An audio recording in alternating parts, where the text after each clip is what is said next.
On peut se tenir debout. Excellent Père de grâce et d'amour, Père tout-puissant,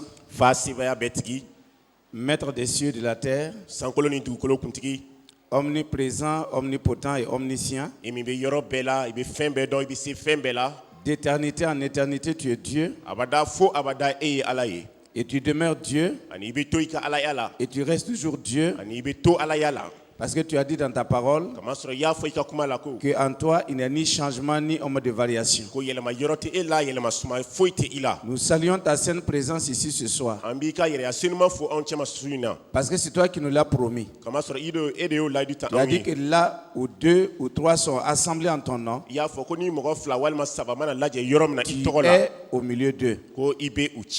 Et nous voulons accueillir ta présence avec des acclamations ce soir.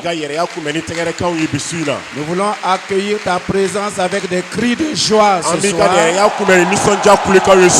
Et nous voulons dire ce soir que tu es le merveilleux parmi nous. Gloire à Jésus. Gloire à Jésus. Gloire à Jésus. Gloire à Jésus. Gloire à Jésus. Gloire à Jésus. Gloire à celui qui est assis sur le trône et qui règne éternellement dans les cieux, sur la terre et dans ta vie ce soir, au nom de Jésus. Amen. Amen. Amen. Amen. Vous pouvez vous asseoir. Nous sommes en train de tirer vers la fin, comme l'apôtre vient de le dire. Et vous savez, avec le Seigneur, quand on commence bien, on termine toujours bien. Quelqu'un peut dire Amen. Il sera bien avec toi. Il sera bien avec ta famille. Il sera toujours bien avec ton église. Et il sera toujours bien avec ta nation. Gloire à Dieu. Ce soir, le message que le Seigneur m'a donné, je l'ai intitulé « Lève-toi et marche ». Lève-toi et marche pour le royaume de Dieu. Lève-toi et marche pour le Seigneur. C'est le thème que nous allons développer ce soir avant de rentrer dans l'acte prophétique. Gloire à Dieu. Et pour cela, je vais vous inviter à lire avec moi. Je ne vais pas être long dans la lecture parce que je vais prendre du temps pour prier pour des gens dont le Seigneur m'a révélé. Je vais prendre beaucoup de temps pour prier ce soir pour les sujets. Donc, on va ouvrir nos Bibles dans le livre des Actes des Apôtres. Et nous allons commencer notre lecture à partir du verset 1. La parole de Dieu nous dit ceci. Pierre et Jean montaient ensemble au temple à l'heure de la prière. C'était la 9e heure. Verset 2.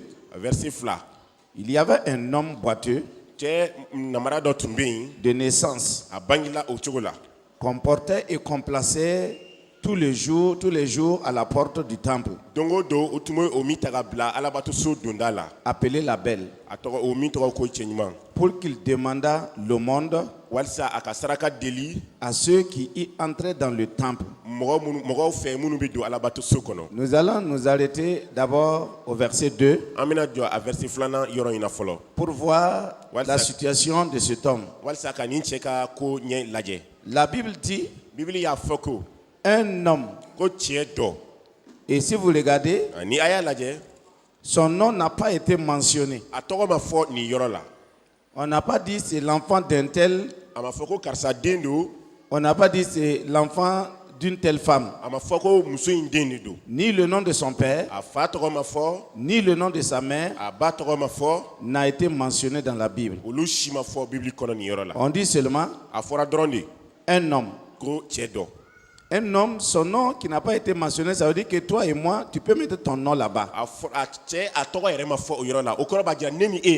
Vous pouvez mettre votre propre nom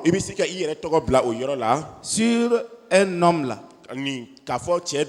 Et le verset 2 l'a dit que cet homme-là est boiteux de naissance. On n'a pas dit que c'est le polio qui a tué les pieds. On n'a pas dit que c'est une maladie qui a attaqué ses pieds. Cet homme-là est né infirme. Donc son problème a commencé même dans le ventre de sa mère. Et il est né avec ce problème. Il a grandi avec ce problème. Et où est-ce qu'on venait le déposer? La Bible dit à la porte, vous voyez, qu'on appelait la belle. La porte du temple appelée la belle. La porte elle-même est appelée la belle. Et devant cette belle porte-là, était assis un homme avec des problèmes. Ça peut représenter ta situation. Devant la porte appelée la belle était assis un homme avec des problèmes sans nom. Et cet homme-là cherchait de l'aide. Chaque jour qu'il se levait, il attendait à recevoir de l'aide. Et l'aide ne venait pas. Et les gens qui venaient le déposer même devant la porte, la porte du temple, appelée la belle, ne croyaient pas à un miracle pour cet homme-là. Ils n'ont jamais espéré qu'un jour, sa situation peut changer. Je vais dire à quelqu'un ici ce soir, qu'importe ce que les gens pensent de ta situation, ta situation va changer au nom de Jésus. Qu'importe ce que les gens ont déjà dit sur ta maladie, que cette maladie est inguérissable, même si les docteurs t'ont donné un certificat qui montre que ta maladie elle est inguérissable, moi je peux te dire ce soir qu'il y a un autre docteur, quand lui il examine quelle que soit ta maladie, il te guérit, et son nom s'appelle Jésus-Christ de Nazareth. Bien aimés frères et sœurs, je n'ai pas fini avec cet homme-là. Toujours quand vous regardez cet homme, la Bible dit cet homme était un fardeau quotidien pour sa propre famille. Quand on met un enfant au monde, on espère que cet enfant-là qui va relever le défi de la maison, qui va apporter la consolation dans la maison, qui va être quelqu'un qui va aider la famille demain. Mais cet enfant-là, depuis qu'il est né là, il a un problème pour la famille. D'abord pour sa famille. Je me demande si à un certain moment, les parents même de cet homme n'en avaient pas marre. Parce que tous les jours, il fallait le transporter. C'est vraiment un fardeau. Un fardeau pour ses frères. Les grands frères là se posaient même la question. Pourquoi même tu es né même ici? Regarde comment tu nous fais souffrir ici. Tu prends toutes nos occupations. Il faut te transporter le matin, aller déposer. Et le soir, il faut venir encore te transporter. Il y a quoi même? Est-ce que nous on est nés pour toi? Donc, ils en avaient marre de cet homme-là à cause de son problème. Et je vais vous dire ce soir que dans la vie, il y a des catégories de problèmes. Premièrement, il y a des problèmes que vous causez vous-même. Ça, c'est la première catégorie des problèmes.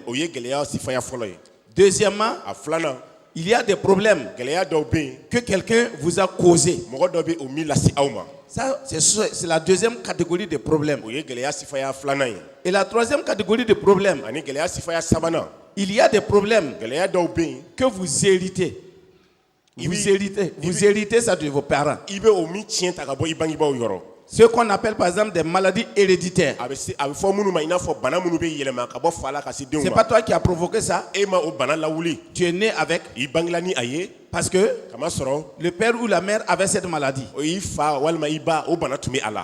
il y a aussi autre catégorie de problèmes qui ont commencé avant votre naissance. Comme le cas de cet homme. Et il est né boiteux. Il est né infirme. Et si vous lisez bien la Bible, il y a eu un homme aussi comme ça qui est né aveugle. Il n'a pas attendu que Dieu mette les yeux avant de sortir.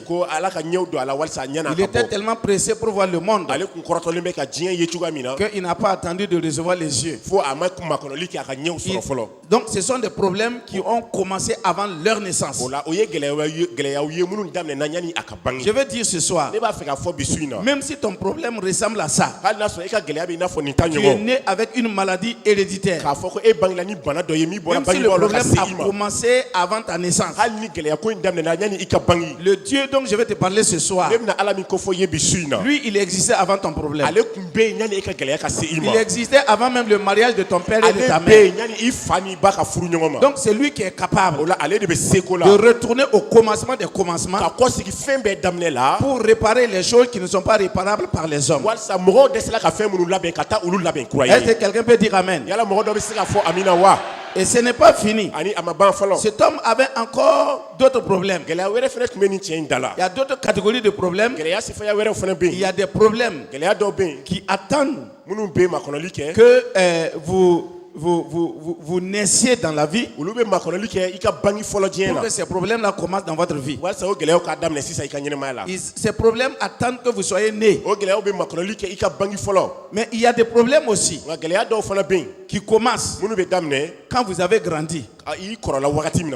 Ces problèmes aussi, vous voyez, il y a cette catégorie de problèmes. Il y a des problèmes qui commencent après votre mariage. Avant que vous soyez marié, vous ne connaissez pas ce problème. Mais dès que vous vous mariez, ce problème commence. Et il y a des problèmes aussi dans votre lieu de travail. Vous n'avez pas de travail, ce problème n'est pas là. Dès que vous commencez à avoir un travail, le problème commence au lieu de ton travail. Et il y a des problèmes à domicile. C'est-à-dire dans votre domicile conjugal. Et ces problèmes-là viennent toujours après le mariage. Et ce n'est pas fini. Il y a d'autres catégories de problèmes que j'ai notés ici. Il y a des problèmes même après le salut. Même après que vous ayez reçu le salut, il y a des catégories de problèmes qui peuvent vous arriver. Mais dans tout ça, il y a quelqu'un qui peut résoudre chaque problème, quel que soit le moment qu'il a commencé dans ta vie. Et j'ai nommé son nom le Seigneur Jésus-Christ. Et je veux que tu te tournes vers ton voisin et tu le dis, Jésus est la solution à tous vos problèmes.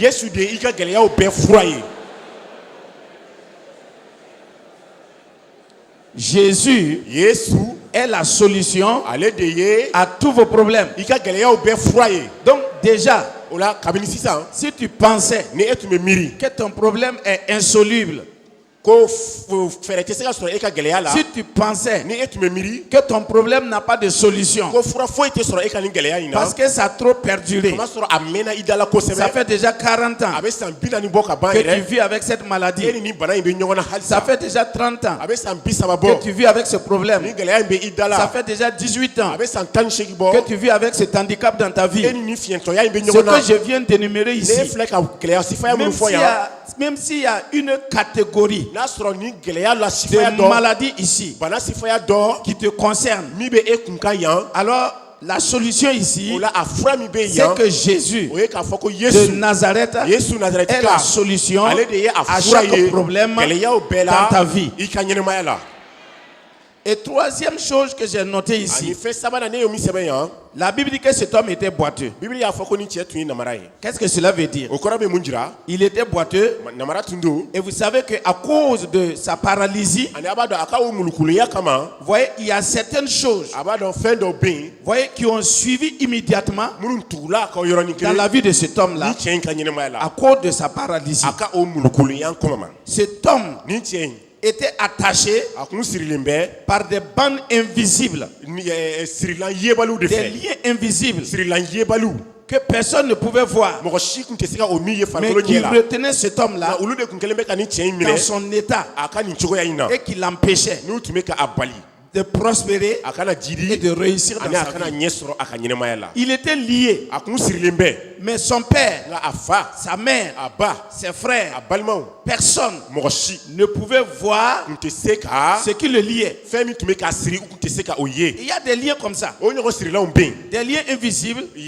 Quand les gens vous regardent, vous semblez être un homme normal.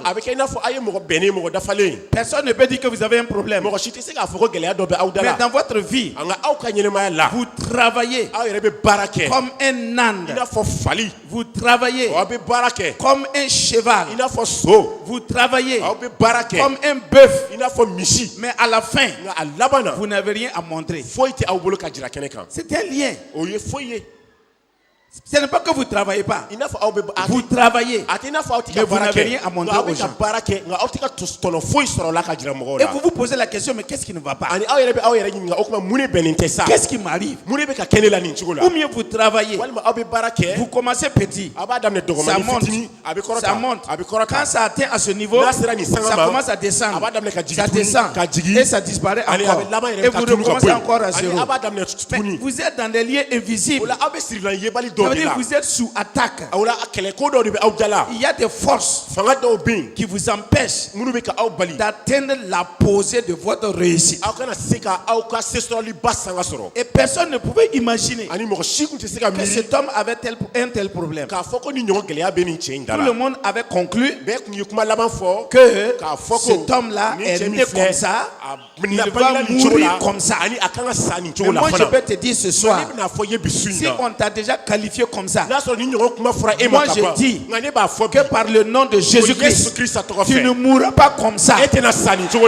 Ton cas va changer, ta situation va changer, les choses vont devenir normales. Tu vas être un étonnement pour ta famille, pour tes voisins, pour tes amis, pour tous ceux qui te connaissaient et qui t'avaient déjà condamné que tu vas mourir comme ça là. Je te dis ce soir, tu ne mourras pas comme ça. Je dis tu ne mourras pas comme ça. Parce que le Dieu dont je te parle ce soir là, il est celui qui vient et qui prend le pauvre dans le fumier et il le place avec les rois. Le Dieu dont je vais te parler ce soir, c'est lui qui prend un esclave, il le délie de ses liens et il le place sur le trône comme premier ministre. C'est pourquoi je dis ce soir là, ta situation va changer, ton problème va disparaître, ta maladie va prendre fin ce soir. Écoute-moi ce soir, c'est vrai que les médecins ont programmé qu'ils vont t'opérer, c'est vrai. vrai. Les médecins opèrent. Tu es guéri. Ce soir, si tu me crois, cette opération n'aura pas lieu au nom de Jésus. Parce que quelqu'un d'autre va faire l'opération. C'est Jésus dont je te parle. Lui, il va faire l'opération. Et ça serait sans cicatrice au nom de Jésus. Quand tu vas prendre l'examen, qui va attester que tu es guéri de cette maladie, tu vas venir montrer ça à l'apôtre Marc comme témoignage que Dieu est le Dieu qui guérit. Est-ce que quelqu'un entend ma voix ici ce soir? Écoutez-moi. Un jour, j'étais en train de prêcher. Et brusquement, le Seigneur m'arrête en plein milieu du message. Et il me dit de dire qu'il y a une femme qui est dans l'assemblée et qui atteint du VIH. Et que le Seigneur le guérit. C'était un dimanche. Et que le lundi, elle va aller faire le test. Et elle va courir venir dans mon bureau avec les résultats pour témoigner la guérison dont le Seigneur vient de faire. C'était au milieu de l'assemblée comme ça, je ne connaissais pas la personne. Et le lundi soir, j'étais dans mon bureau en train de travailler. Et la secrétaire vient me dire qu'il y a quelqu'un. Il y a une dame là qui veut me voir. Je dis non, je suis trop occupé, je ne pourrai pas la voir. Elle dit à la secrétaire, dis à papa que le message qu'il a donné dimanche là, c'était sur elle. Elle est partie faire le test et elle amène les résultats pour le montrer. Quand elle m'a dit ça, je dis fais-la rentrer. Elle est rentrée avec les résultats. C'était négatif. Négatif. Et aujourd'hui, elle est dans notre assemblée toujours. Et c'est elle qui dirige même beaucoup de groupes dans l'église. Gloire à Dieu. Le Dieu que je te parle, c'est le Dieu qui change les situations. C'est le Dieu qui change les circonstances. Et ce soir, il va changer ta circonstance. Il va changer ta situation. C'est un message d'espoir et d'espérance que je te donne ce soir. Je ne sais pas flatter quelqu'un. Mais quand Dieu me dit de dire, je dis. Et je sais que le Dieu qui a parlé va confirmer sa parole. C'est pourquoi je dis ce soir là, le problème incurable dans ta vie va disparaître ce soir au nom de Jésus. Tu vas retrouver la guérison là au nom de Jésus. Quatrième élément que cet homme là avait, la Bible dit, non seulement cet homme là était boiteux, mais il dit que cet homme était paralysé afin qu'il ne puisse pas faire des progrès. Mais non, c'est sur le plan naturel. C'est normal. Quelqu'un qui est paralysé ne peut pas faire des progrès. Comme quelqu'un qui a 2 pieds. Si on te dit de courir avec un paralytique pour aller chercher un prix, il faut même pas que le paralytique la rêve même. Parce que même si tu marches là, tu vas les dépenser. Donc cet homme-là était cloué à ne pas progresser dans sa vie à cause de sa paralysie. Mais Dieu est le promoteur de ceux qui ne peuvent pas être promus. Je dis Dieu est le promoteur de ceux qui ne peuvent pas être promus. Et c'est ce qui va se passer avec cet homme-là. 5e élément que j'ai noté toujours dans ce verset. Cet homme pouvait voir de ses yeux. Mais il y a très peu ce qu'il pouvait faire. Il pouvait voir, mais il ne pouvait pas faire grand-chose. Pourquoi? Avec le reste de son corps, Il peut voir quelque chose qui est nécessaire. Mais il ne peut pas le faire. C'est comme quelqu'un. Tu es dans l'assemblée. Tu vois ce qui est bien à faire. Tu vois par exemple que dans cette conférence-là, on aurait besoin peut-être de 5 millions. Uniquement seulement pour la cuisine. Ou 10 millions. Ou 20 millions. Tu vois, tu es conscient, mais tu ne peux pas faire. Parce que sur le plan financier, tu es lié. Tu es lié. Tu vois, tu veux faire. Ton cœur bouillonne, mais tu ne peux pas faire. Pourquoi? Parce que tu n'as pas la force. Tu n'as pas les moyens. Cet homme-là, il pouvait voir ce qui est bien à faire, mais il ne peut pas faire parce qu'il est paralysé. Et puis, ce n'est pas seulement ça. Même s'il y a un danger qui venait, cet homme ne pouvait pas se sauver parce qu'il est paralysé. Mon frère, ma soeur, il était paralysé. Il ne pouvait pas faire ce qu'il voyait. Et cet homme-là, parce qu'il était boiteux, sa vision était limitée. Vous voyez?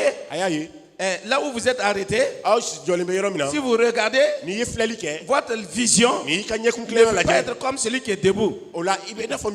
Cet homme était paralysé et il avait une vision limitée par rapport à l'œuvre de Dieu. Il a une vision limitée par rapport aux besoins de l'œuvre. Il a une vision limitée par rapport à tout ce qui est nécessaire pour l'œuvre de Dieu.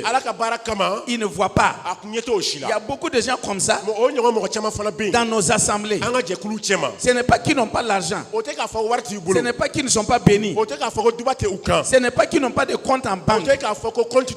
Mais comme spirituellement, ce sont des infirmes. Comme spirituellement, ce sont des handicapés. Ils ne peuvent pas voir loin les besoins de l'œuvre de Dieu.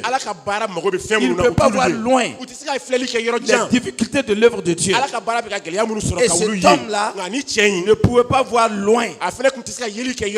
C'est un être humain. Mais il n'était pas dans les exploits. Il ne pouvait pas aider.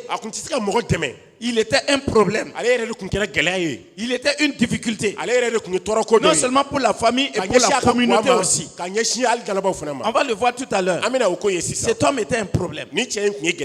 Mon frère, ma soeur, dis à ton voisin, désormais je ne serai jamais un problème, mais une solution. Alléluia. Cet homme, parce qu'il était boiteux, sa vision était limitée.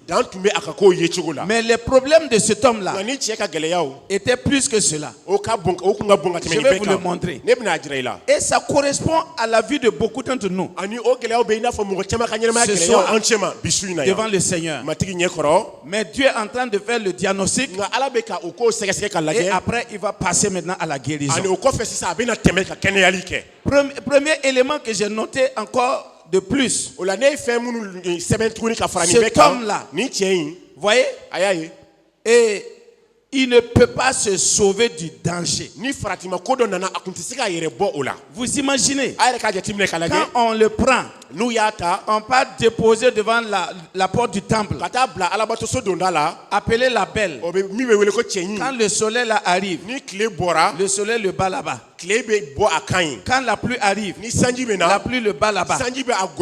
Les fourmis peuvent le piquer là-bas.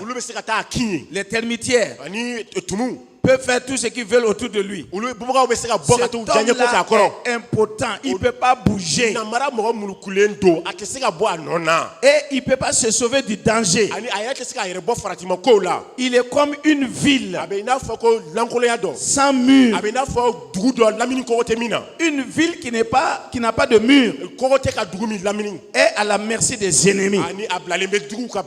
Alors, que dans la Bible, il y a quelqu'un qui a dit qu'il peut être un mur pour toi. Voyez, Dieu dit que lui, je serai un mur pour ceux, un mur de feu autour d'eux. Dieu veut être un mur autour de toi, un mur de feu. Dieu veut être une muraille de feu autour de toi. Il y a un mur pour ceux qui appartiennent à Dieu. Est-ce que tu appartiens à Dieu ce soir? La muraille qui est autour de toi, Satan ne peut pas le grimper. La muraille qui est autour de toi, aucun démon ne peut le grimper. La muraille qui est autour de toi, aucune flèche ne peut le traverser. La muraille qui est autour de toi est un mur de feu qui consume ses ennemis. Quiconque vient toucher la muraille de feu autour de toi est brûlé automatiquement. Toi, tu ne vois pas ça. Mais c'est ce que Dieu dit. Et moi, je m'en fous de ce que tu penses. Ce que moi, je crois là, c'est ce que Dieu a dit. Si Dieu dit qu'il est un mur de feu pour ceux qui sont à lui, moi, je crois. Et je crois bêtement ce que la Bible dit. Et c'est ça qui est ma force. Toi, tu es trop intelligent pour croire des choses comme ça. Et c'est ça qui fait aussi ta faiblesse. Moi, je crois la Bible comme un enfant. Si la Bible dit que je dois par exemple sauter tout de suite, tomber à terre là, moi je saute ici. Vous allez crier oh! Mais avant que moi j'atterris là, il y a un ange qui m'attrape gentiment et qui me pose. C'est ça que Dieu fait. Mon frère, ma soeur, croire la parole de Dieu là, c'est comme un enfant. C'est ça. Quand Dieu dit quelque chose, il ne faut pas réfléchir. La réflexion là, quand les gens disent oh, Dieu a dit, mais il faut être logique. C'est la logique là qui a gardé toujours les gens dans l'incrédulité. Dieu n'est pas logique. Dieu est hors de la logique. Donc quand il te dit qu'il est un mur de feu là, il faut croire. La nuit quand tu dors là, tu dis seulement merci Seigneur. Tu es un mur de feu autour de moi. Et tu ronfles bien. Il n'y a rien. Mon frère, si ce n'est pas vrai, quand tu dors là, il y a quel garde-corps qui te protège? Non, dis-moi, au moment où tu dors là,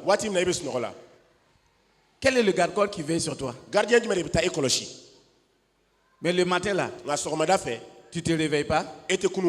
Tu sais ce que Satan a fait la nuit? Tu sais ce qu'il a fait autour de toi? C'est comme Luther. Martin Luther. Il a dit qu'un jour il dormait. Et dans son sommeil, il s'est réveillé. Il a trouvé que l'atmosphère de sa maison était vraiment remplie de ténèbres. Il sentait une présence diabolique dans la maison.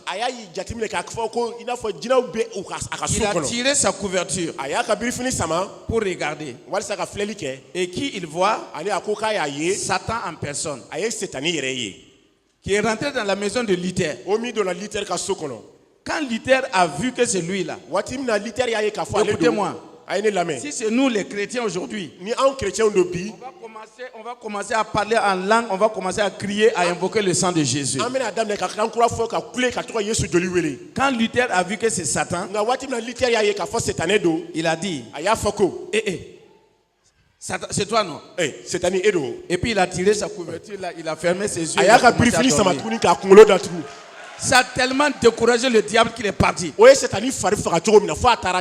dit, moi que tout le monde craint là, moi je viens dans ta maison et tu me négliges comme ça là, comme si je ne suis rien.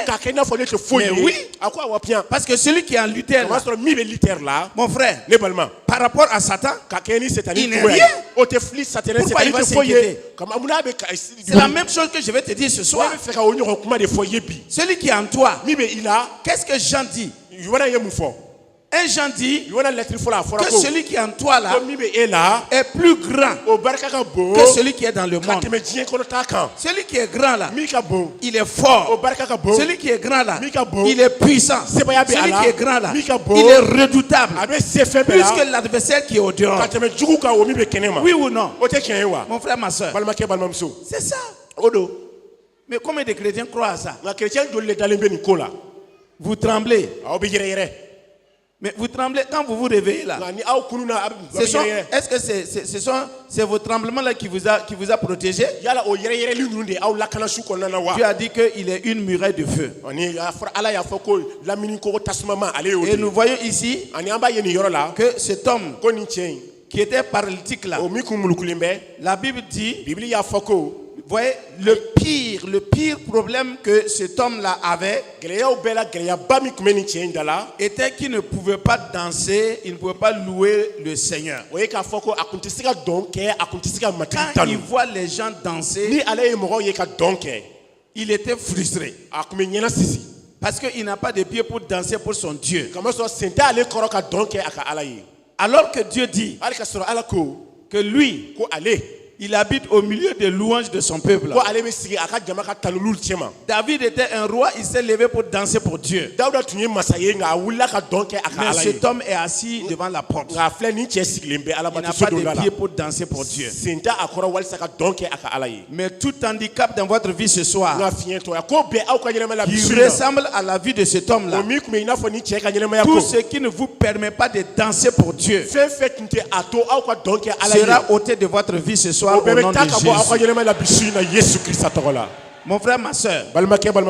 Et parce que cet homme était boiteux, il ne pouvait pas chasser un voleur qui venait pour le voler. Quand un voleur vient pour piller même ses biens, il ne peut pas le chasser. Il ne peut pas le poursuivre et puis arracher ce que le voleur lui a volé.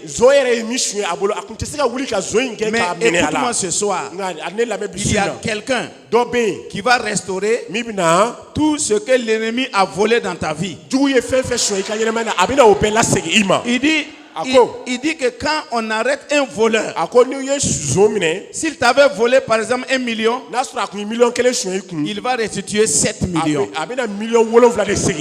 Donc je peux dire ce soir que chacun d'entre vous ici qui a déjà perdu quelque chose de la part de Satan, donc Satan vous a déjà volé, je peux vous considérer ce soir comme des hommes et des femmes bénis.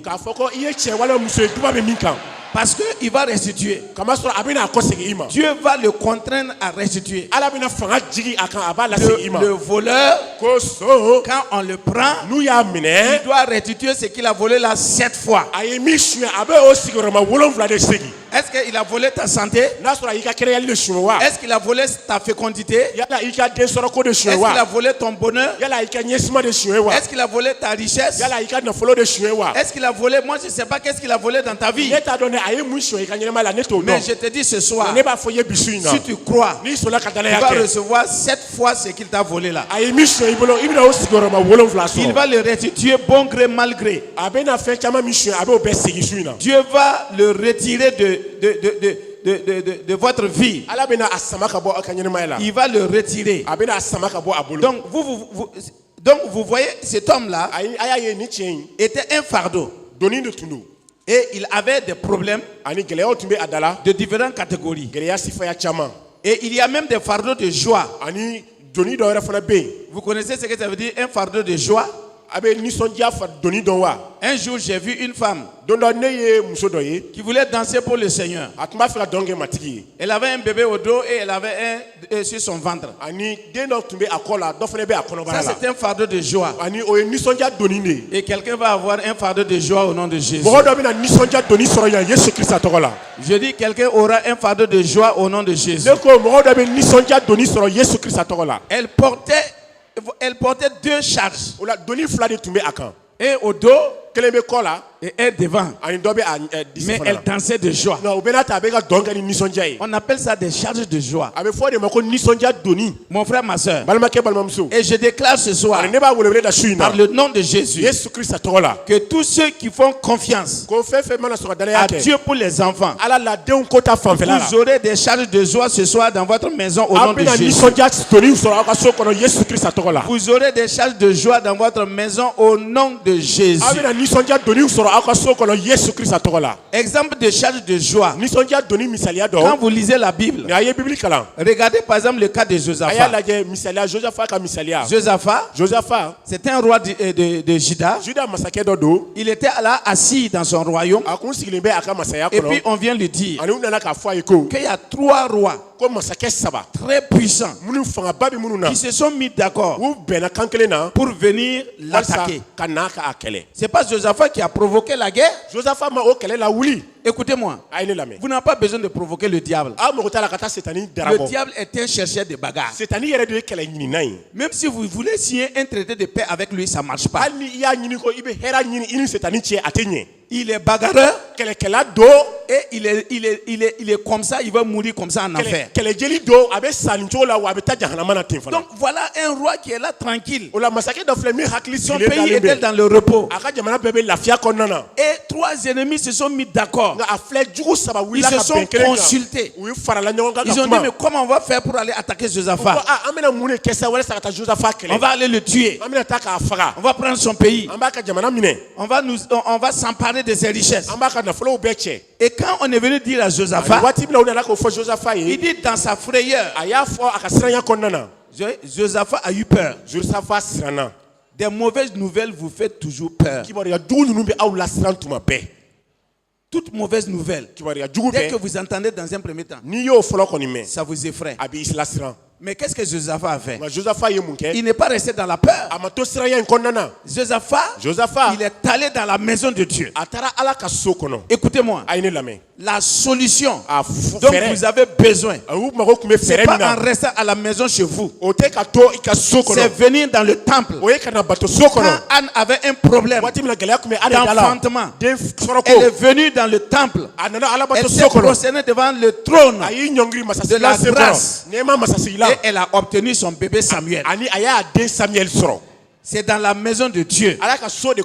Quand vous vous approchez du trône de la grâce, vous pouvez être secouru dans toutes vos faiblesses. Vous pouvez être secouru dans toutes vos faiblesses. Mon frère, ma soeur, c'est très important ce que je vous dis. Et Josaphat est allé dans le temple. Il a commencé à crier à Dieu.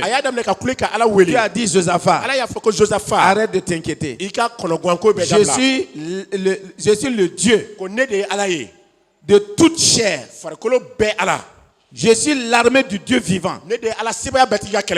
Il n'y a aucune armée terrestre qui peut vaincre mon armée. Et il a dit à Josaphat comment il doit affronter les ennemis. Il a suivi les instructions de Dieu. Il a mis la chorale en place. Ils ont commencé à danser. Ils ont commencé à louer. Et la Bible dit que Dieu a semé la confusion dans le camp des ennemis.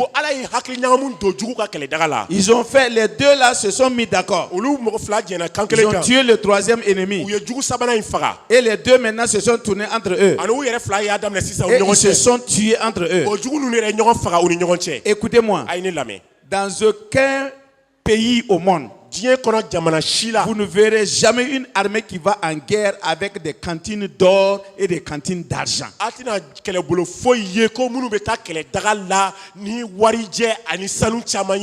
Mais ici, Dieu va faire une pierre 2 coups.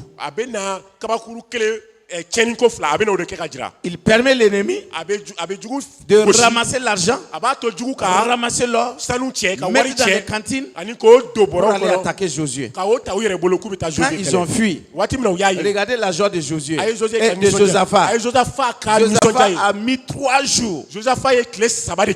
Ça, ce sont des charges lourdes de joie. 3 jours pour ramasser l'or et l'argent des ennemis là pour rentrer chez lui. Est-ce que vous pouvez comprendre ça? C'est une grande joie, mais qui est un fardeau en même temps. Parce qu'il faut ramasser toute une journée, 2 jours, 3 jours. Écoute-moi. Et quelqu'un va avoir le même problème. Attends, je vais t'expliquer. Quand par exemple tu vas t'asseoir, après le compte là le soir, tu comptes ton argent, les recettes, tu comptes, tu es fatigué, tu te reposes, tu comptes, tu es fatigué, tu te reposes, tu comptes, jusqu'à tu as sommeil, et tu dors sur l'argent là, et tu te réveilles, tu comptes. Mon frère, ça c'est un fardeau de joie. Et c'est ce qui va arriver à quelqu'un. Je vous ai dit ça ce matin.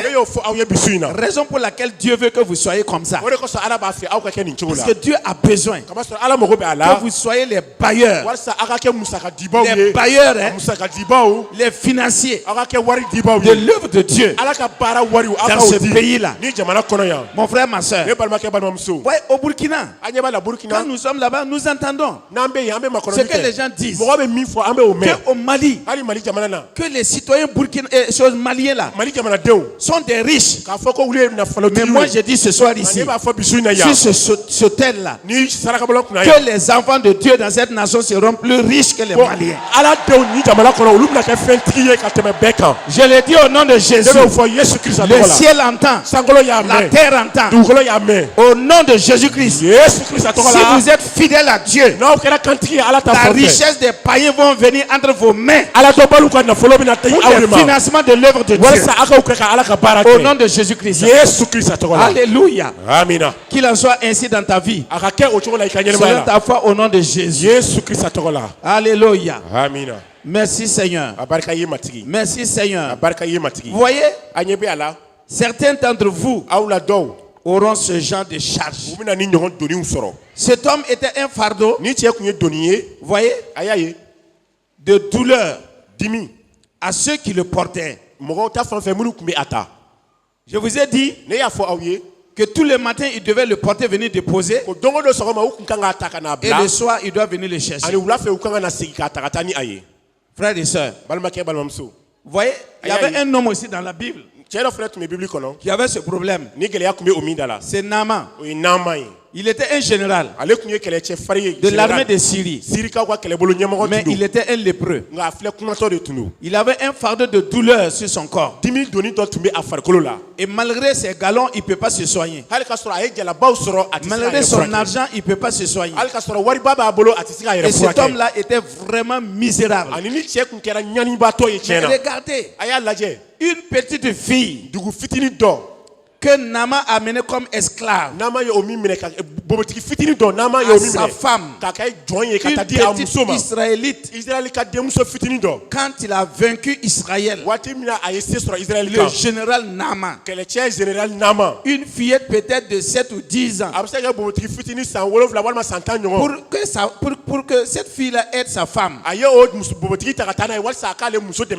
Quand cette fillette-là dans la maison a regardé la souffrance du cœur de Naaman et de sa femme, quand elle a entendu Naaman s'inquiéter de sa lèpre,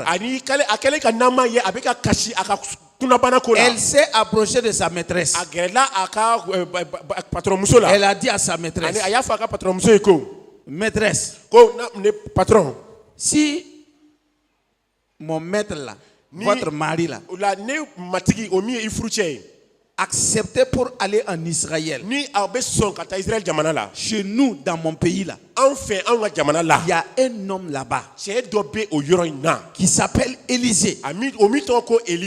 Il allait guérir ton mari là de sa lèpre. Qu'est-ce qu'elle était en train de faire? C'était sa manière d'évangéliser. C'était sa manière d'annoncer la bonne nouvelle. Et la femme a écouté.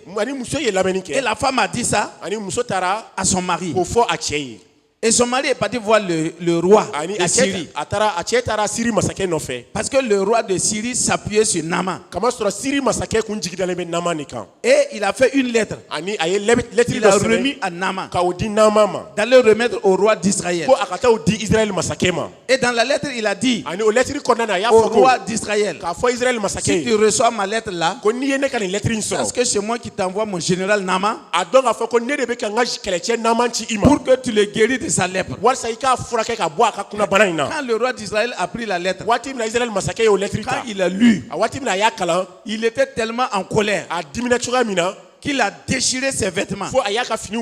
Et il a dit à son peuple, vous voyez, ce que moi je n'aime pas, c'est ça. À partir du moment où le roi de Syrie nous a battus là, il cherche pas tous les moyens pour nous provoquer. Comment il peut envoyer un homme qui a la lèpre pour que moi je le guéris? Est-ce que moi je suis Dieu? Regardez un roi déchu comme ça. Tu es le roi d'Israël. Alors que tout roi en Israël avait 3 onctions. L'onction du roi, l'onction des sacrificateurs, l'onction des prophètes. Mais il dit que lui, il ne peut pas guérir un homme qui a la lèpre. Et quelqu'un était là, il a vu. Il a couru aller dire à Élisée, le roi d'Israël a des problèmes. Il a déchiré ses vêtements aujourd'hui. Élisée dit, mais il y a quoi? C'est le roi de Syrie qui a envoyé une lettre là pour qu'il guérisse son général. Et Élisée dit, mais pourquoi le roi déchire ses vêtements? Est-ce que ça c'est un problème? La même question là te pose ce soir. Est-ce que ça c'est un problème pour que tu parles de nuit blanche? Est-ce que ça c'est un problème pour que tu arrêtes de manger? Est-ce que c'est un problème pour que tu passes ton temps à pleurer? Et dis au roi là, il n'a pas dit à Naaman là, de venir chez moi. Gloire à Dieu. Et Naaman est venu. Quand il est venu, c'est Élisée. Écoutez, c'est un général. Je ne sais pas s'il avait 5 étoiles ou 7 étoiles. Élisée, quand son serviteur Géhazi est rentré lui dire que le général est arrivé avec son cortège, Élisée n'est même pas sorti. Il a dit à Géhazi, vas-y lui dire, s'il veut voir la guérison là, il n'a qu'à aller se plonger dans le Jourdain là 7 fois. Et sa lèpre là va partir. Géhazi est sorti dire à Naaman. Naaman a dit, mais ça sont des foutaises. Mais ce homme de Dieu là, il se prend pour qui? Il ne sait pas que c'est moi le général Naaman qui est venu les combattre ici et qui les a vaincus. Il n'a même pas osé sortir pour m'accueillir. Regardez, les hommes aiment toujours les honneurs qui ne les amènent nulle part. Il va sortir t'accueillir pourquoi? Tu cherches une solution pour ta guérison. Il t'a donné la solution. Obéis simplement. Et la Bible dit qu'il retournait furieux en disant, moi, allez me plonger dans les eaux du Jourdain là. Ce Jourdain là, ces eaux sales là. Mais on dirait qu'il ne sait pas qu'en Syrie, il y a le Labana et le Parpar. Toi, tu nages là-bas tous les jours, mais tu es lépreux. Est-ce que ça a changé ta vie? Frères et sœurs, ce n'est pas comparaison de religion. Ce n'est pas comparaison d'église. Le Parpar là, le Labana là, ce sont des religions qui sont en Syrie, mais ils n'ont rien apporté dans ta vie. Va dans le Jourdain. Et les soldats là, les Lakourou qui étaient à côté du général, ils ont dit au général Nama, écoute général, nous tous on a su que tu as la lèpre maintenant. Et tu sais que la lèpre ne pardonne pas.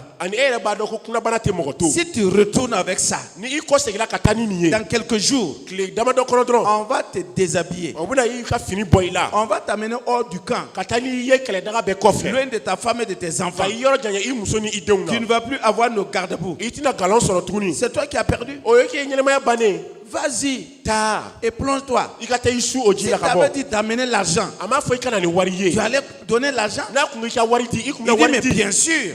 C'est pourquoi j'ai amené les caisses d'argent. Il n'a pas demandé l'argent. Il me dit d'aller m'humilier. Vous ne savez pas qu'il veut m'humilier. Moi le général 7 étoiles. Le général 7 étoiles avec la lèpre. Tous tes honneurs l'avons parti. Tous tes honneurs là-bas partir tout de suite. Alors il a écouté c'est la crue et il est parti se plonger. Quand il plonge, la crue la rit et quand il sort, ils sont comme des aiguilles. Quand il plonge, il se regarde. Et puis quand il sort, ils ont arrêté garde-boue. 7 fois. 7e fois, quand Nama est sorti, son corps était devenu comme le corps d'un bébé. Mon frère, ma soeur, Dieu dit dans sa parole, j'ai envoyé ma parole et je les ai guéris. Écoute-moi ce soir. La guérison, le miracle, le prodige, le signe que tu attends dans ta vie est dans la parole de Dieu. L'obéissance à cette parole-là va t'ouvrir la porte du miracle ce soir dans ta vie. La porte de la guérison dans ta vie. Au nom puissant de Jésus. Alléluia. Et Nama est parti guéri. Et c'est là que le serviteur de l'homme de Dieu va commettre la bêtise la plus grave. Vous voyez Géasi, le futur prophète qui devait succéder Élisée, comme Élisée a succédé Élie. Cet homme-là avait un avenir fulgurant devant lui. Dieu l'avait prédestiné à être le futur prophète. Élisée a fait 16 miracles. Élie a fait 8 ans. Mais écoutez, Géasi devait faire 32. Mais quand il a vu que Nama est revenu, il a dit à Élisée, je suis venu pour te remercier pour le miracle que tu m'as accordé. Voilà l'argent. Il faut prendre des habits. Il faut prendre l'argent, c'est pour toi. J'ai amené ça pour toi. Élisée voulait montrer à Nama qu'il y a un Dieu en Israël. Et que s'il a vaincu Israël, ce n'est pas parce que Dieu était faible par rapport au Dieu de la Syrie. C'est parce que le peuple de Dieu était dans la désobéissance. Il dit, je veux rien. Même pas un franc. Il dit, c'est gratuit. Va avec. Géasi dit non. Ça, c'est quelle affaire ça? On dirait que mon patron là, il a vieilli, il n'est plus intelligent. On ne refuse pas l'argent comme ça. Mais on vit pourquoi? On vit pour l'argent. Mais comme il est vieux, il ne comprend pas les choses. Moi, je vais aller prendre l'argent. Il a couru derrière les chars de Nama. Allez attraper les chars. Quand Nama lui a vu, Nama s'est arrêté. Nama dit, mais qu'est-ce que tu veux? Il dit, mon maître là m'a envoyé pour venir prendre quelques vêtements et quelques sommes d'argent. Parce que dès que vous êtes parti là, il y a des étrangers qui lui sont arrivés. Toi, tu es avec un homme de Dieu et tu mens comme ça. Comme un dindon. Vous imaginez? Mon maître m'a envoyé. Alors que son maître ne l'a pas envoyé. Combien d'hommes et de femmes? Je ne sais pas. À Ouagadougou, on a des fidèles qui se baladent avec nos noms et qui prennent de l'argent avec les gens. Une fois, quelqu'un m'a dit, il y a un de tes fidèles là qui est venu me voir, que tu étais tombé en panne d'essence là, et que je l'ai envoyé de venir prendre de l'argent pour venir me dépanner. J'ai dit, moi, tombé panne d'essence, ministre de Dieu, envoyer quelqu'un pour venir te demander un litre d'essence pour me dépanner. J'ai dit jamais. Si le Dieu que je sers là ne peut pas me donner un litre d'essence, je démissionne et je pars cultiver le champ de mon papa. Je dis c'est pas moi. Jamais. Jamais. Et depuis que je suis dans le ministère, je n'ai jamais fait j'ai l'honneur à quelqu'un pour demander de l'argent. Jamais. Pourquoi? Parce que je sais en qui j'ai cru. Si c'est l'Éternel qui m'a appelé et qui m'a établi, il doit me gérer. S'il est capable de me gérer, mon frère, c'est un Dieu démissionnaire. Pourquoi? Quand le gouvernement malien envoie les ambassadeurs à l'extérieur, est-ce que ces ambassadeurs-là qui émanent là-bas pour manger, qui émanent là-bas pour vivre, qui émanent là-bas pour dormir dans les maisons? C'est le gouvernement malien qui prend en charge leur logement, leur nourriture, leur moyen de déplacement. Oui ou non?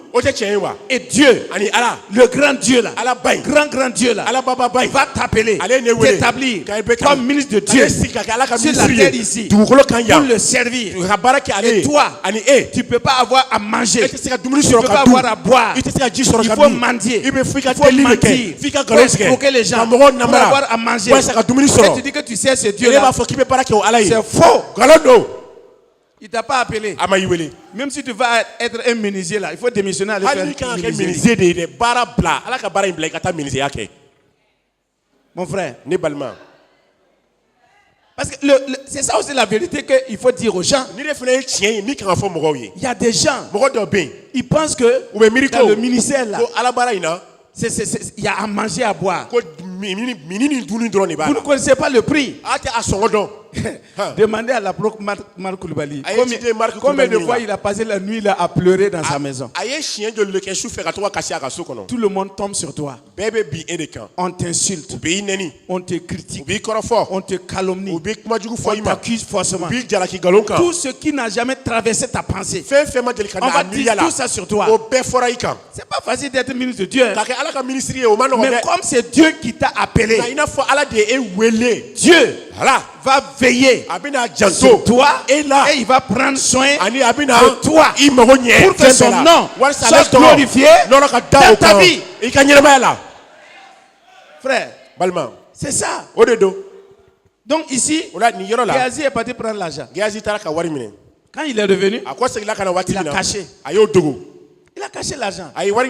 Et il est venu se présenter devant Élie. Élisée dit, Géhazi, d'où tu viens comme ça? Il dit non, j'étais là en train de me balader. Élisée dit, mais. Quand tu courais derrière les chats de Nama là, je ne te voyais pas.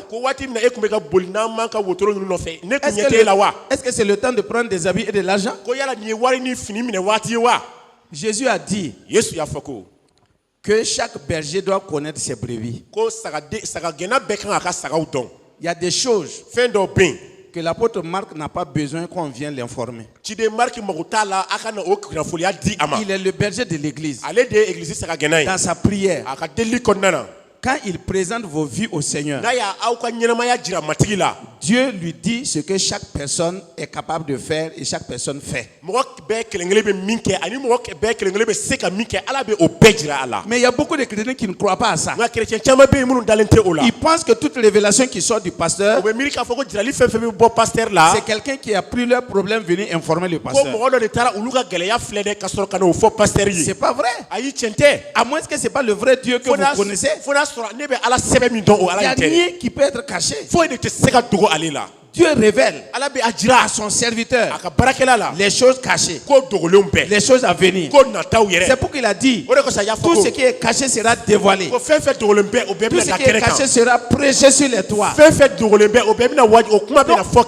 quand tu es à côté d'un homme de Dieu, il faut savoir bien gérer ta vie. Souvent, on ne veut pas honnir les gens. On les parle avec des proverbes pour les remettre sur les rails. Sinon, il peut t'appeler et te dire le jour, l'heure, la minute et la seconde où tu as posé l'acte. Il peut le faire. Mais Dieu ne nous a pas appelés à honnir les gens, mais à aider les gens, à les rétablir pour qu'ils marchent avec sincérité dans la voie du Seigneur.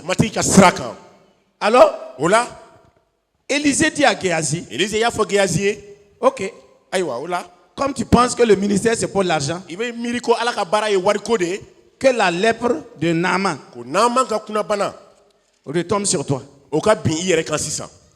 Et la Bible dit que Géasi est sorti de la présence d'Élisée avec la lèpre. Et aujourd'hui, l'onction de Géasi continue à affecter les gens. C'est lui qui a répandu la lèpre dans le monde. C'est l'onction de Géasi. Que Dieu vous éloigne de cette onction.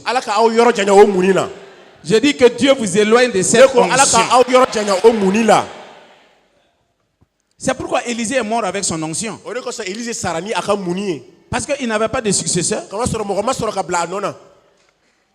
Pourquoi? Celui qui devait le succéder, il a couru derrière l'argent. Écoutez-moi, tout enfant de Dieu que nous sommes, nous n'avons pas besoin de courir derrière l'argent. C'est l'argent qui doit courir derrière nous. Je ne suis pas en train d'inventer. Lisez la Bible. Deutéronome 28 là. Lisez attentivement. Si nous sommes obéissants, mon frère, la bénédiction va chercher ton quartier et ta maison. Partout où tu vas aller, la bénédiction va te chercher. Tu n'as qu'à te cacher, la bénédiction va te trouver. C'est ce que Dieu a dit. Voici les bénédictions qui vont vous accompagner, qui vont vous poursuivre. Ce n'est pas à nous de poursuivre l'argent. C'est l'argent qui nous poursuit. Ce n'est pas à nous de poursuivre les richesses. Dieu a ordonné à la richesse de nous poursuivre en tant que ses enfants. Même si tu ne veux pas, la richesse va dire, écoute-moi, jeune homme, je ne veux pas de problème. Mon Dieu là, qui m'a créé là, m'a dit que je dois te poursuivre. Et je te poursuis. Tu veux où je te poursuis? Tu ne veux pas où je te poursuis? Où que tu rentres, je te poursuis. Moi, j'obéis à mon Dieu. Vous entendez? Arrêtez des soucis inutiles. Faites ce que Dieu vous a dit de faire. Et Dieu va faire ce qu'il a dit qu'il va faire dans votre vie. Il dit, si vous obéissez à ma voix, voici, regardez les bénédictions qui vont vous accompagner. C'est pourquoi l'obéissance à Dieu apporte toujours la bénédiction. Même si pendant quelque temps, vous pouvez passer par des épreuves temporaires, la finalité de votre vie, c'est la bénédiction. C'est la bénédiction. C'est Dieu qui a promis ça. Vous ne pouvez pas jeter les pierres à Dieu en disant non, Dieu, moi je te crois, mais tu ne m'as pas béni. C'est pas vrai? Tu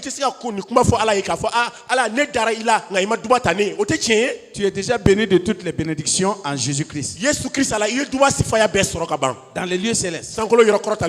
Donc sur la terre ici, il n'y a rien qui te manque. Donc nous avons besoin de la vraie onction pour opérer, pour aider, pour délivrer.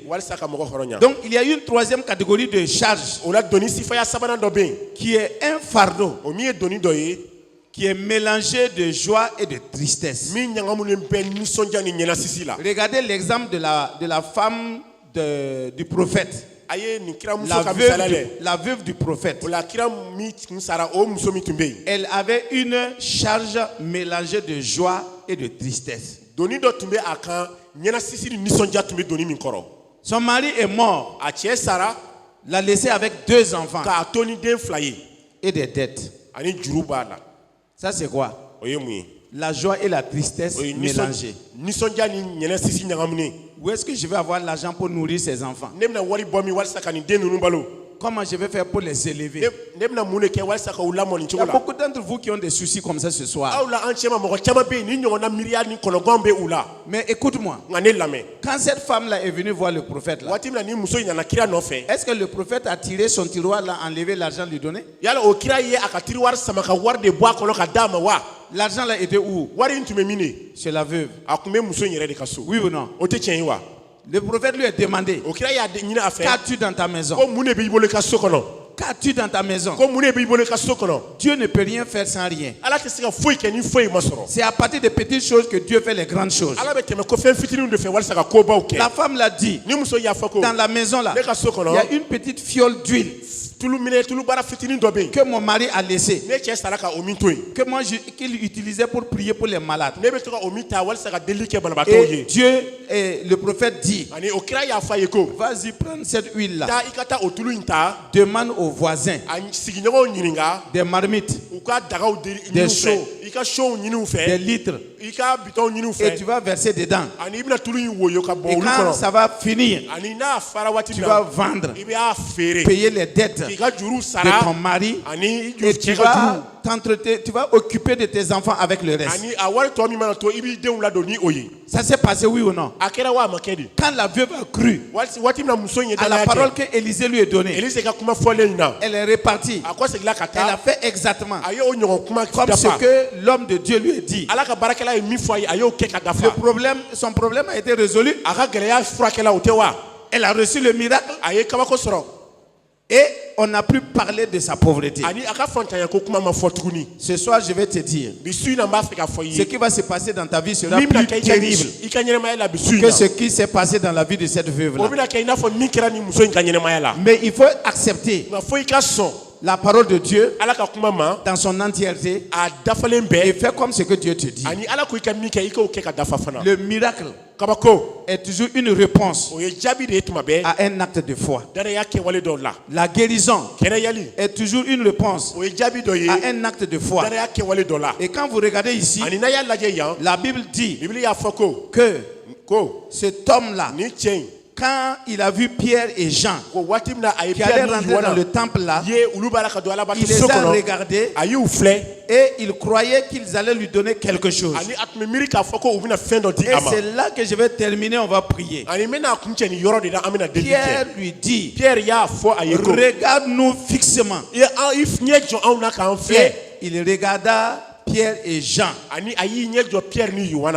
Et Pierre lui dit: je n'ai ni argent, je n'ai ni or, mais ce que j'ai, je te le donne.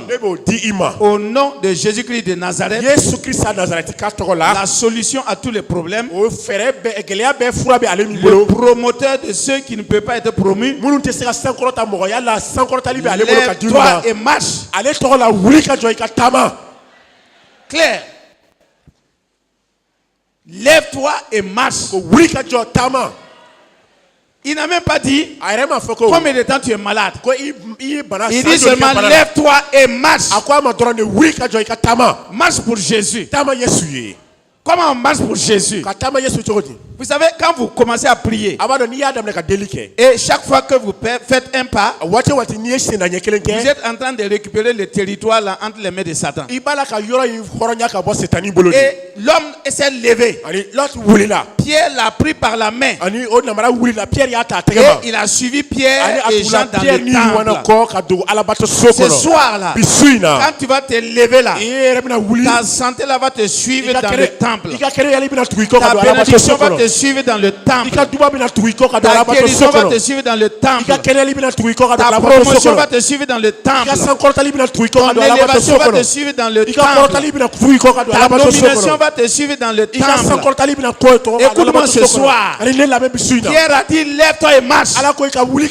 Moi aussi je te dis, lève-toi et marche dans la victoire, dans la santé, dans la prospérité, dans la réussite, dans le succès, dans la mission, dans l'évangélisation, dans le progrès, dans tous les aspects de ta vie. Lève-toi et marche.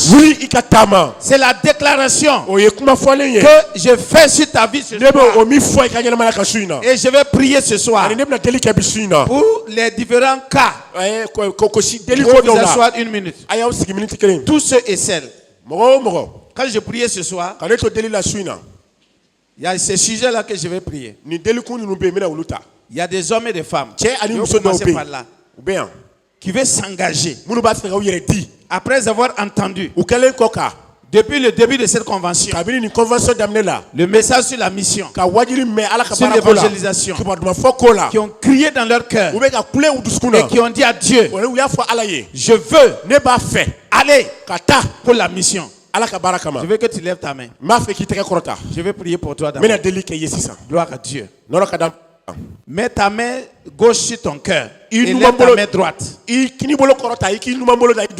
Et je vais prier pour toi d'abord. Excellent Père, je voudrais te dire merci ce soir. Merci pour cette œuvre grandiose que tu as provoqué dans la vie de ces hommes et de ces femmes pour la mission, pour l'évangélisation, pour gagner le monde, pour gagner les âmes.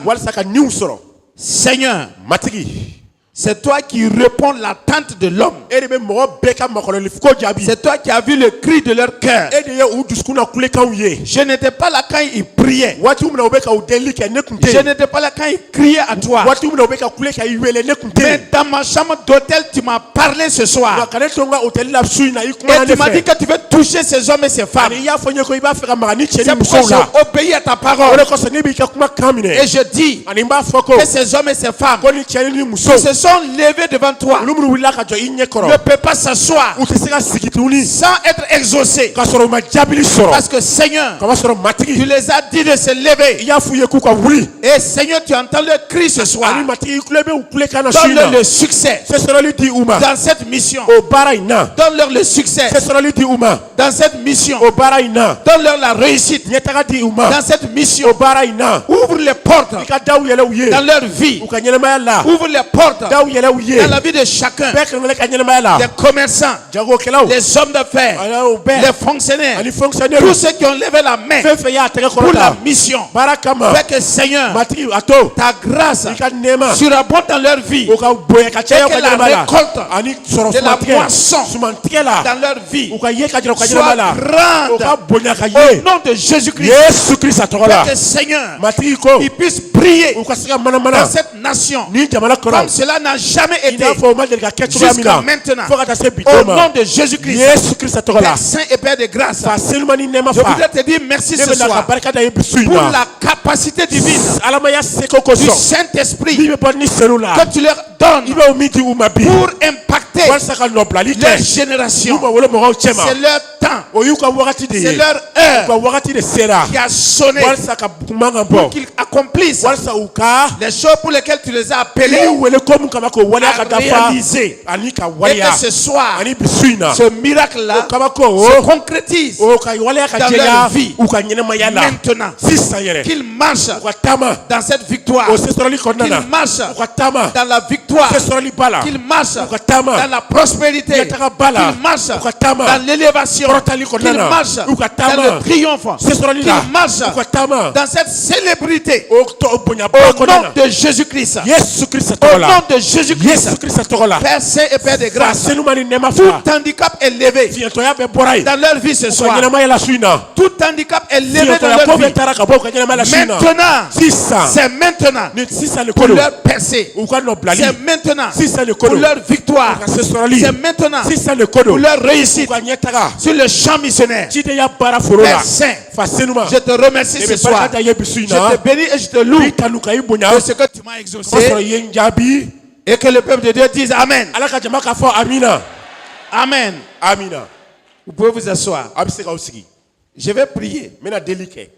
Il y a des hommes, il y a des femmes qui souffrent de problèmes de nerfs. Si vous êtes là ce soir, je veux que vous vous tenez debout. Cet homme était paralysé, mais il a marché.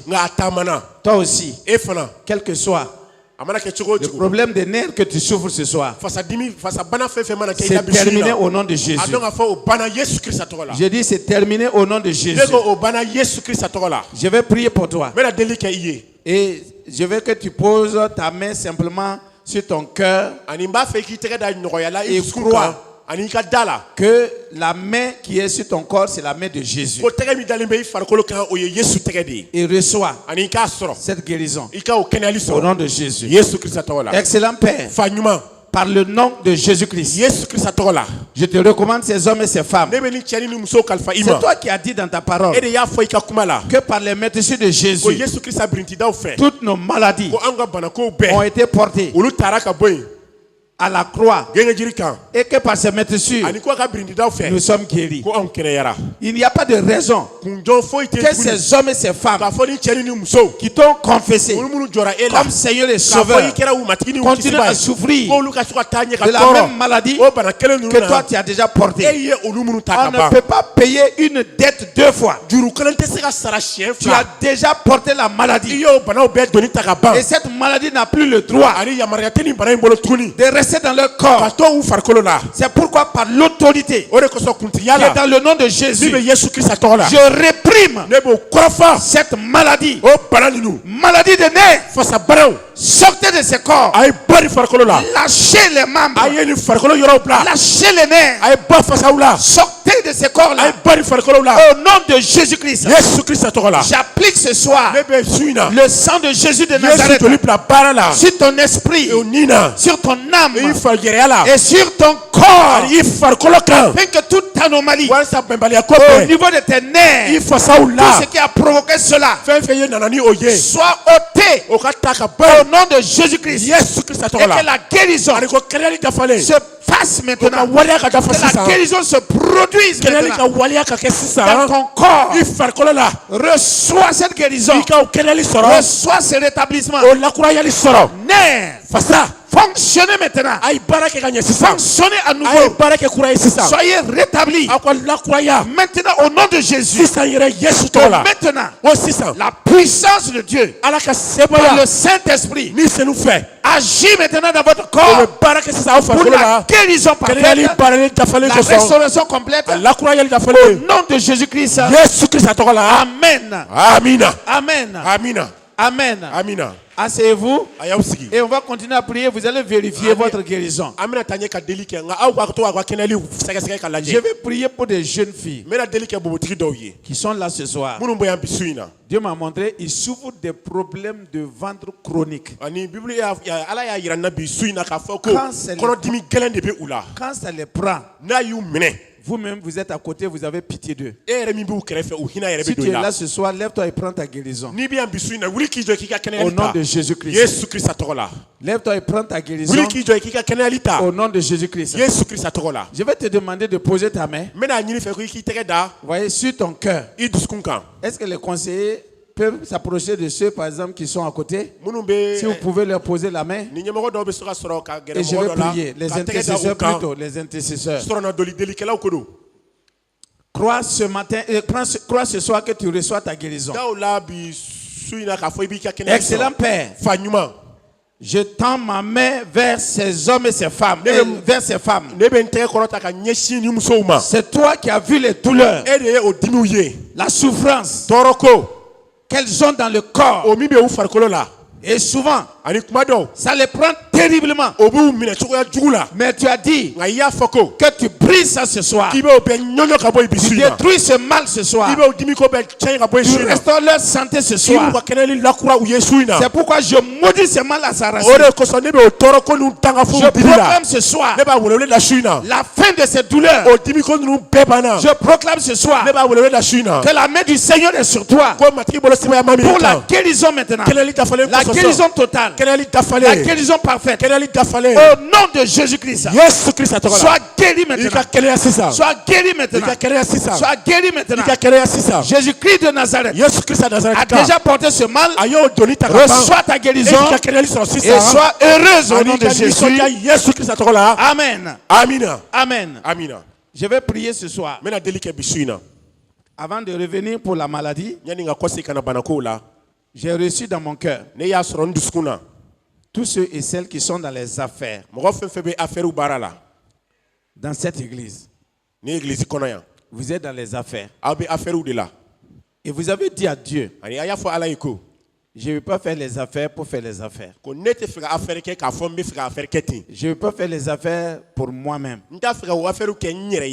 Je veux que ces affaires prospèrent. Si tu fais prospérer mes affaires, voilà ce que je vais faire pour ton œuvre. Moi, je n'étais pas là quand tu le parlais. Mais c'est ce que tu as dit exactement. Si tu veux même, je peux te donner le montant que tu as dit, mais je ne vais pas dire ça devant les gens. Je vais prier pour toi. Et cela va se réaliser. Il y a des hommes, il y a des femmes. Je vais prier pour vous ce soir. Et croyez-moi, Dieu ne parle pas en vain. Il sait ce qu'il va faire dans votre vie. Levez vos deux mains et vers le Seigneur. Il ne faut pas te lever parce que tu vois les autres se lever. J'ai été précis.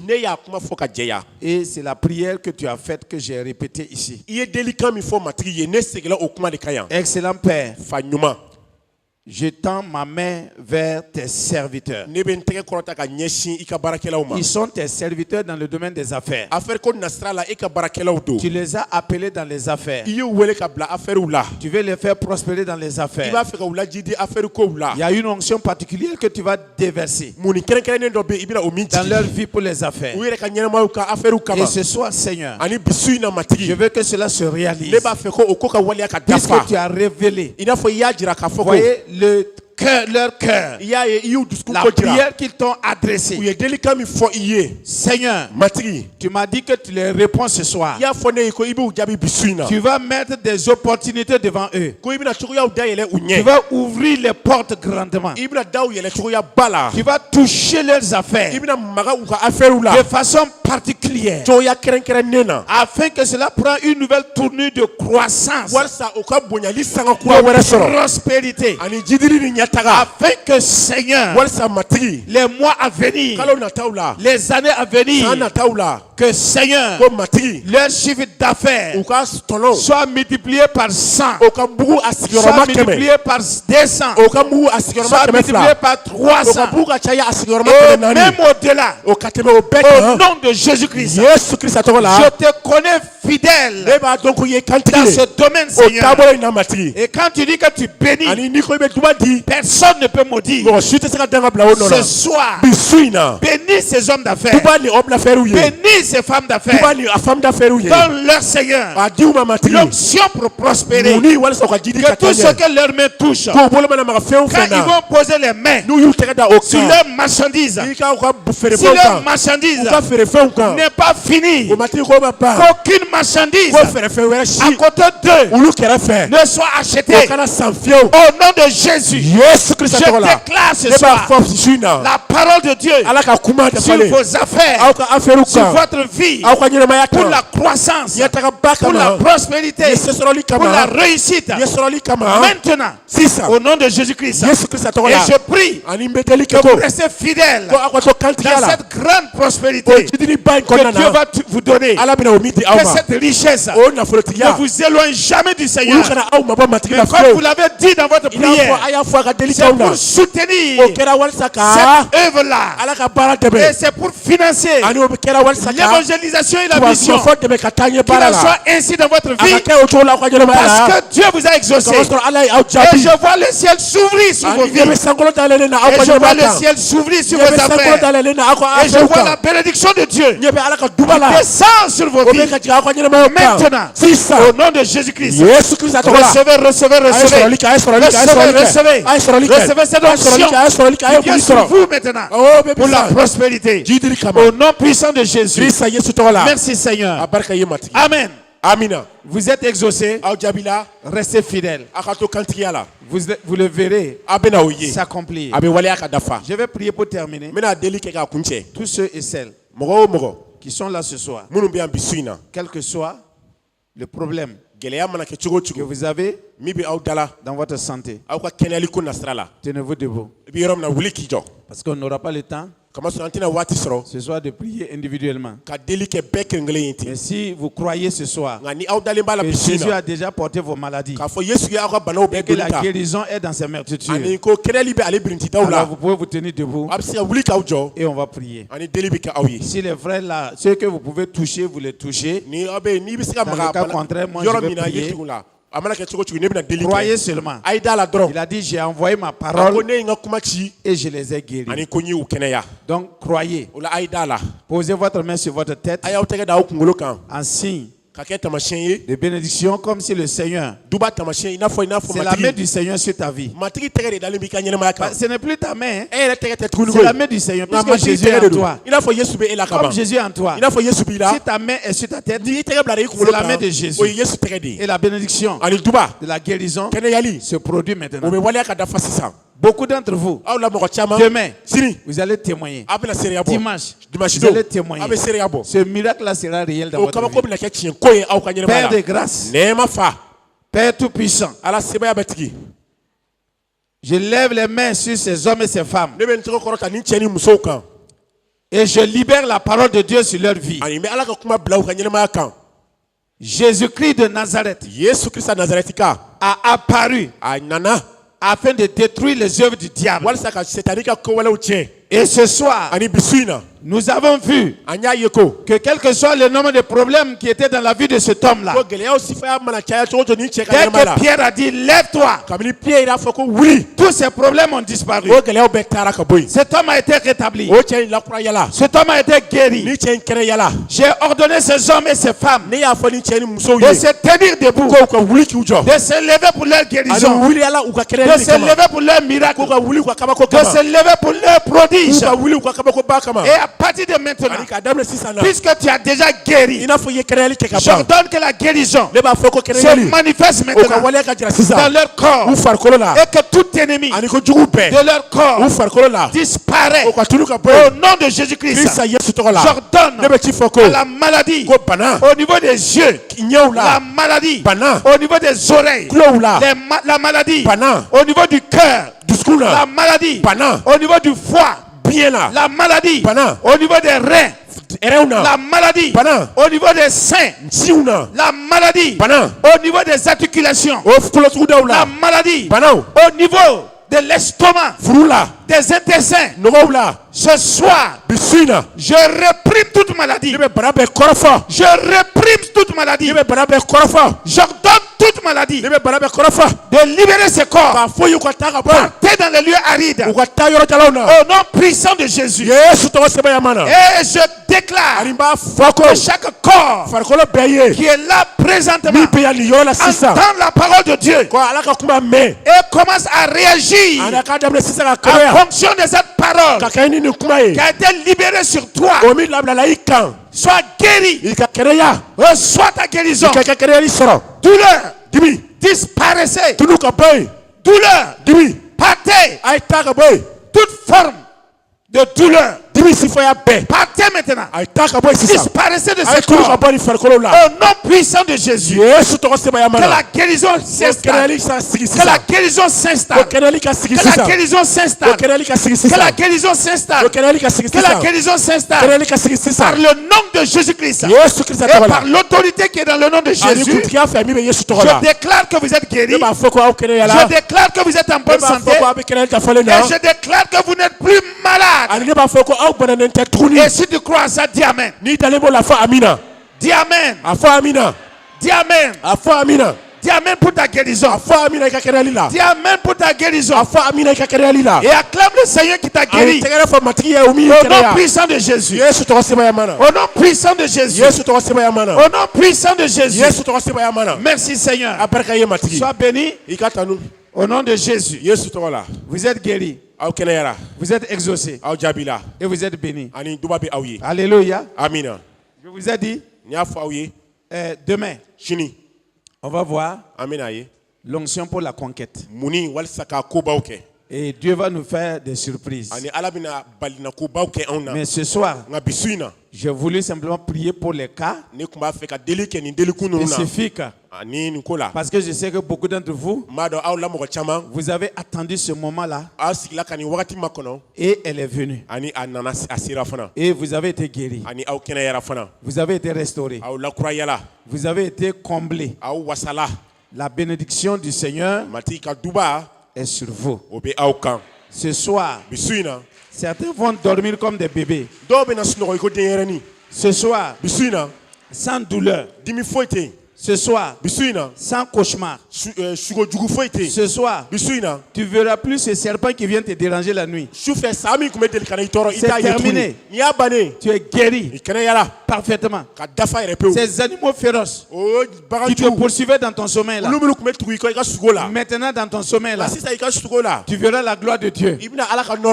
Et tu seras en train de manger avec le Seigneur Jésus à la table du roi des rois. Ça serait des rêves merveilleux que tu vas faire maintenant. Et non plus de cauchemars. Au nom de Jésus-Christ.